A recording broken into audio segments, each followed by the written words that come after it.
हरिओम। आप सभी का स्वागत है आपके इस यूट्यूब चैनल कर्मकांड प्रयोग में। अक्षरं ब्रह्म वाग्बीजमहर्दिनमुपास्महे व्याहृतिश्चैव गायत्रीं सावित्रीं च सरस्वतीं छन्दः पादं कल्पहस्तं वेदं व्याकरणाननं शिक्षाग्रहणं ज्योतिषाक्षं निरुक्तश्रवणं नुमः वागदेव्यै नमः पराम्बायै नमः। आइए हम लोग प्रारंभ से प्रारंभिक रचनानुवाद कौमुदी इस पुस्तक का अध्ययन कर रहे हैं। यह व्याकरण में प्रवेश पाने के लिए और व्याकरण के विषयों को समझने के लिए बहुत ही सरल एवं बहुत ही उत्तम पुस्तक है, जिसके माध्यम से हम लोग अध्ययन कर रहे हैं। बहुत ही सरल विधि से हम लोग इसमें व्याकरण के नियमों को भी, लगभग 600 शब्दकोशों को, बहुत सारी चीज़ों को हम लोग इसमें पढ़ेंगे। तो आइए आज के विषय को प्रारंभ करते हैं। आज हम लोग इसी क्रम में अभ्यास 5, ये कह सकते हैं अध्याय 5। अभी तक 4 अध्याय हमारे हो चुके हैं। इस पुस्तक में 30 अध्याय हैं, जिसमें आज हम लोग पंचम अध्याय को पढ़ेंगे, अभ्यास 5 को पढ़ेंगे। और एक अभ्यास को हम लोग 2 दिन पढ़ते हैं। एक दिन तो उसके नियमों को पढ़ते हैं, दूसरे दिन उसमें अनुवाद की विधि क्या है उसको पढ़ते हैं। तो आज हम लोग पंचम अध्याय के जो भी नियम आदि हैं, शब्दकोशों, उन सभी को आइए प्रारंभ करते हैं। तो भवान, भवान आपके लिए प्रयोग करते हैं। आप उस पुल्लिंग शब्द में आपके लिए भवान का प्रयोग करते हैं। और भवती, भवती आपके लिए स्त्रीलिंग में, स्त्रीलिंग में आपके लिए भवती और पुल्लिंग में आपके लिए भवान, इन शब्दों का प्रयोग करते हैं। फिर जनकः, पिता को संस्कृत में जनकः कहा जाता है। पुत्रः, पुत्र। गुरु उपाध्यायः, गुरु उपाध्यायः। यहाँ पे गुरु की एक संज्ञा उपाध्याय है संस्कृत में।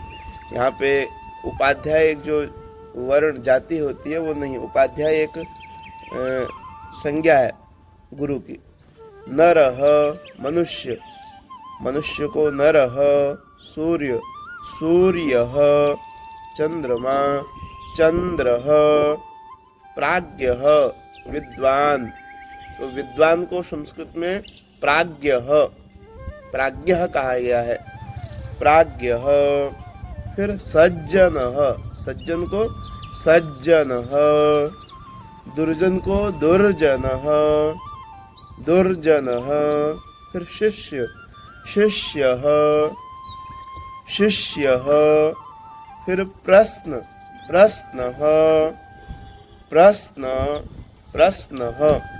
यहाँ के बाद आगे ख लिखा हुआ है, यहाँ से क्या है, धातु प्रारंभ होती है। ये तो शब्द थे, ख में हमने देखा था धातु रूप। धातु रूप क्या है इसको जानते हैं। आइए, खाद, खाद अर्थात खाना, तो खाने के लिए खाद धातु। क्रीड, खेलना। पत, गिरना। स्मृ, स्मरण करना। जी, जीतना। नी, ले जाना। हृ, ले जाना या हरण करना। ये धातुएं हैं। इन आगे सूचना में कह रहे हैं जनक से प्रश्न तक, ये जितने भी शब्द हैं ये रामवत चलेंगे, राम की तरह चलेंगे। और खाद से हृ तक ये सारे धातुएं भवतीवत चलेंगी। इस पाठ में हम लोग व्याकरण का क्या विषय अध्ययन करेंगे, तो राम के शब्द रूप, लट्लकार, प्रथमा विभक्ति और संबोधन, इन विषयों को इस अभ्यास में हम लोग जानेंगे, जिसमें राम शब्द के पूरे रूप स्मरण करने हैं। क्या कह रहे हैं, राम शब्द के पूरे रूप स्मरण करें। इससे पहले वाले अध्याय में हमने देखा था राम शब्द के प्रथमा और द्वितीय विभक्ति के रूप स्मरण करने थे। यहाँ पे राम शब्द के पूरे रूप स्मरण करने हैं। दूसरा कह रहे हैं, ये राम शब्द के रूप आपको इसी पुस्तक में जब आप जाएंगे तो जहाँ से शब्द रूप प्रारंभ हो रहा है, पहला शब्द है जनक आदि के रूप राम के तुल्य चलेंगे। और जनक आदि के जो रूप हैं वह राम के रूप तुल्य, जैसे रामः, रामौ, रामाः, जनकः, जनकौ, जनकाः, इस तरह से। एक बार आपको सरलता हो जाए राम के रूपों का मैं उच्चारण कर देता हूँ। रामः, रामौ, रामाः इति प्रथमा, रामं रामौ रामान् इति द्वितीया रामेण रामाभ्यां रामैः इति तृतीया रामाय रामाभ्यां रामेभ्यः इति चतुर्थी रामात् रामाभ्यां रामेभ्यः इति पंचमी रामस्य रामयोः रामाणाम् इति षष्ठी रामे रामयोः रामेषु इति सप्तमी हे रामौ हे रामाः इति संबोधनम्। इसी तरह से आपको सारे रूप चलाने हैं, अभ्यास करना है, इसको याद करना है। जैसे जनकः जनकौ जनकाः इति प्रथमा जनकं जनकौ जनकान् इति द्वितीया जनकेन जनकाभ्यां जनकैः तृतीया। इस तरह से इसको अभ्यास करिए आप लोग, राम के रूप याद करिए और सारे जितने शब्द हैं राम के तुल्य उनको चलाने का प्रयास करिए। अंत में संक्षिप्त रूप लगाइए। संक्षिप्त रूप माने जैसे राम यहाँ पे राम विसर्ग हो गया, संक्षिप्त हो गया। राम रामौ औ अह औ आहा रामः रामौ रामः, तो जो अह औ आहा है यह संक्षिप्त रूप है। इसको आप जनकः के साथ जोड़ेंगे, जनक शब्द के साथ, तो जनकः जनकौ जनकाः।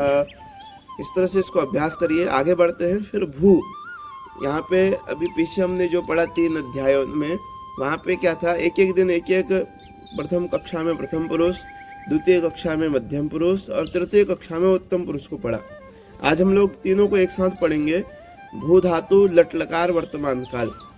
मैं पूर्व में आप लोग को बता चुका हूँ कि वर्तमान काल के लिए संस्कृत में लट लकार का प्रयोग करते हैं, जिसमें इसके रूप चलेंगे भवति भवतः भवन्ते, भवसि भवथः भवथ, भवामि भवावः भवामः।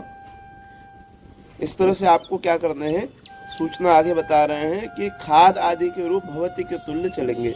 इस तरह से जितने भी आज धातु हमने पढ़ी, जैसे खाद, तो खादते खादतः खादन्ते, खादसे खादथः खादथ, खादामि खादावः खादामः।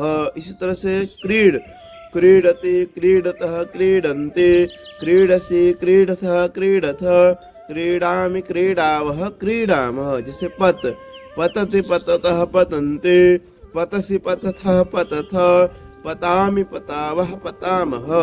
जैसे स्मर, स्मरते स्मरतः स्मरन्ते, स्मरसि स्मरथः स्मरत्, स्मरामि स्मरावः स्मरामः। जैसे जी, जयते जयतः जयन्ते, जयसि जयथः जयत्, जयामि जयावः जयामः। जैसे नि, नयति नयतः नयन्ते, नयसि नयथः नयथ, नयामि नयावः नयामः। जैसे हिरे, हरति हरतः हरन्ते, हरसि हरथः हरत्, हरामि हरावः हरामः। इस तरह से आपको इनको याद करना है, अभ्यास करना है। वही नीचे भी बता रहे हैं, संक्षिप्त रूप अंत में लगेंगे। सभी धातुओं के अंत में अति अत अंति असि अथ आमि आवह आम, ऐसे संक्षिप्त रूप लगाने हैं और अभ्यास करना है। आइए इस अभ्यास में हम लोग 4 नियमों को पढ़ेंगे।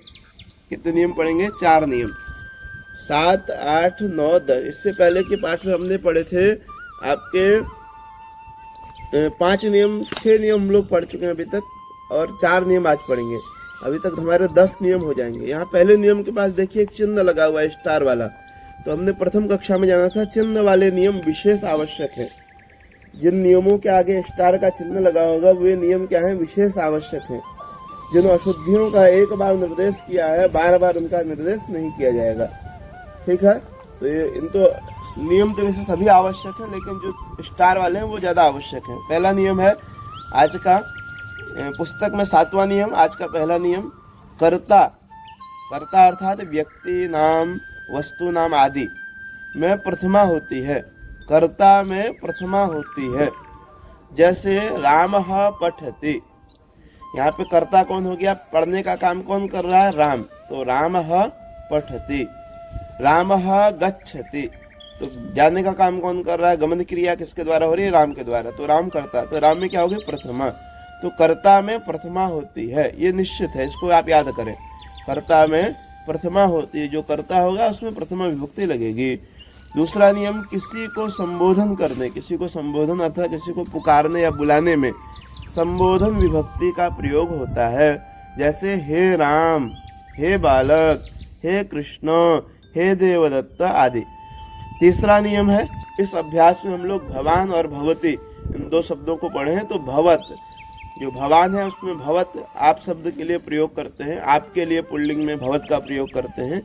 और यह जो भवत शब्द है, भवत शब्द के साथ सदा प्रथम पुरुष, जिसको अन्य पुरुष भी कहते हैं, उसका प्रयोग होता है। मध्यम पुरुष का प्रयोग भवत के लिए नहीं होता। भवत के लिए प्रथम पुरुष होता है, मध्यम पुरुष में त्वम का प्रयोग होता है, त्वम युवाम यूयम, और उत्तम पुरुष में अहम आवाम वयम। और जो प्रथम पुरुष है या अन्य पुरुष है उसमें आप, भवान, भवन्तौ, भवन्तः, भवते, भवत्यौ, भवत्यः, बालकः, बालकौ, बालकाः, रमा, रमे, रमाः आदि सभी का प्रयोग होगा। हमको तुमको छोड़ के अन्य जितने भी हैं सब प्रथम पुरुष में आ जाएंगे। ठीक है, तो इनके रूप किस तरह से चलते हैं भवत शब्द के? भवान, भवन्तौ, भवन्तः आदि ये पुल्लिंग में चलेंगे। स्त्रीलिंग में भवते, भवत्यौ, भवत्यः आदि।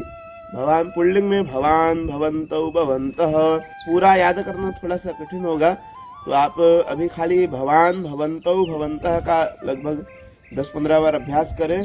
और स्त्रीलिंग में भवते, भवत्यौ, भवत्यः ये आगे निर्देश करेंगे कब पूरा याद करना है। अभी आपको राम शब्द आज पूरा याद करना है। पहले पाठ में हमने बस 2 ही विभक्ति देखी, प्रथमा द्वितीया, अभी पूरा आ गया। इस तरह से भी आगे आएगा। तो जो भवती शब्द है यह स्त्रीलिंग में चलता है, भवती, भवत्यौ, भवत्यः। जैसे इसका प्रयोग करेंगे तो भवान पठते, भवन्तौ पठतः, भवन्तः पठन्ति, भवान पठते, भवन्तौ पठतः, भवन्तः पठन्ति। और स्त्रीलिंग में भी वैसे ही प्रयोग होगा, भवती पठति, भवत्यौ पठतः, भवत्यः पठन्ति। समझ में आ रहा होगा। एक आखिरी नियम आज का देखते हैं, फिर विराम करेंगे। तो क्या है नियम नंबर 10? रकार और शकार के बाद, र और श के बाद यदि न होगा तो न को ड़ हो जाता है। क्या समझ में आया? यदि कहीं शब्द में र और श के बाद न है तो उसको क्या हो जाएगा? ड़ हो जाएगा। यदि स्वर ह, य, व, र, कवर्ग, पवर्ग, न ये बीच में हो तो भी इन शब्दों में यह नियम लगेगा। जैसे राम, ईश्वर, नृप, ग्राम, पुत्र, नर, सूर्य, चंद्र, शिष्य। अतः इनमें तृतीया एक वचन में एड़ और षष्ठी बहुवचन में आड़ाम लगेगा। जैसे रामेण, रामाणाम, ईश्वरेण, ईश्वराणाम, नृपेण, नृपाणाम, ग्रामेण, ग्रामाणाम, पुत्रेण, पुत्राणाम। इस तरह से इसका प्रयोग होगा। तो इसमें फिर से एक बार इस नियम को थोड़ा सा अलग सा नियम लग रहा है, थोड़ा कठिन लगेगा आप लोग को प्रारंभ के लिए। तो र श के बाद न होगा तो ड़ हो जाएगा। इसको बस इतना आपको ध्यान देना है। र और श के बाद, इनके बाद यदि न शब्द है तो उसको ड़ बोलेंगे उच्चारण में, जो शब्द रूप का उच्चारण। ये सब व्याकरण के सूत्र हैं, यहाँ इन्होंने सरल करके दे दिया है। सूत्र को हम लोग द्वितीय भाग में पढ़ेंगे, जिससे कि हम लोग थोड़ा प्रवेश हो जाएगा, तब विषय ज्यादा समझ में आएगा। फिर यदि स्वर ह, य, व, र, माने यदि ह, य, व, र इन ये व्यंजन हो, स्वर हो, कवर्ग, पवर्ग, न यदि बीच में भी हो तो भी यही नियम लगेगा। विषय आपको समझ में आ गया होगा। नहीं आया होगा, जो स्क्रीन में नंबर दिख रहा है उसके माध्यम से आप संपर्क कर सकते हैं। कोई भी जिज्ञासा हो तो आप संपर्क करिए। हम लोग ने इस पुस्तक में अभ्यास 5 आज देखा। कल हम लोग इसमें आगे बढ़ेंगे, जिसमें हम लोग देखेंगे इसका जो अनुवाद है वह कैसे करना है। आप लोग भी अपने से प्रयास करेंगे। जैसे आप जाते हैं तो आपके लिए हमने क्या शब्द पढ़ा आज? भवान। और जाते हैं गच्छति, तो भवान गच्छति। ऐसे धीरे धीरे छोटा छोटा प्रयोग करेंगे तो आपको संस्कृत बोलना, अनुवाद करना, संस्कृत लिखना, संस्कृत बोलना सभी कुछ आ जाएगा। जैसे आप सब जाते हैं, आप सब में क्या हो गया? बहुवचन हो गया। आप दोनों, आप सब। तो आप सब में क्या करेंगे? भवान, भवन्तौ, भवन्तः। तो भवन्तः यह जो वाक्य है, आप सब जाते हैं, में प्रथम पुरुष बहुवचन है, तो क्रिया भी प्रथम पुरुष बहुवचन की होगी, भवन्तः गच्छन्ति। इस तरह से प्रयोग करिए। आप खाते हैं तो भवान खादति, आप हंसते हैं, भवान हंसति। इस तरह से आप लोग छोटा छोटा प्रयोग करिए। कल हम लोग आगे बढ़ेंगे। कोई जिज्ञासा हो संपर्क करें। वीडियो को शेयर अवश्य करें। नमस्काराः, धन्यवादाः।